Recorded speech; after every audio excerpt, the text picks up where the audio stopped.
నమ్ముకున్న నీ డాక్టర్స్ నిన్ను విడిపించలేరు, కానీ నీవు నమ్ముకొని వెళ్తున్న లాయర్లు నీ యొక్క ప్రాబ్లంను సాల్వ్ చేయలేకపోతున్నారేమో, కానీ నీ సమస్య ఏదైతే ఉందో దానిలో నుండి నిన్ను విడిపించుటకు పరము నుండి ఆ యొక్క దేవుడు దిగి వచ్చి ఉంటున్నాడు. హల్లెలూయా.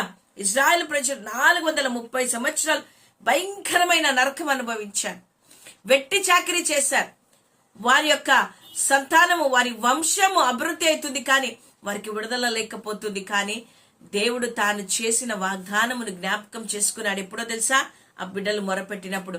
ఈ ఉదయకాలం నువ్వు మొరపెడుతుంటే దేవుని సన్నిధికి నీ మొర చేరిందని దేవుడు నీతో చెప్తున్నాడు. నీ మొర ఆయన సన్నిధికి చేరింది కాబట్టే నువ్వు ఏ పరిస్థితుల్లో ఉన్నా నిన్ను విడిపించడానికి ఆయన పరము నుండి దిగి వస్తుంటున్నాడు. హల్లెలూయా.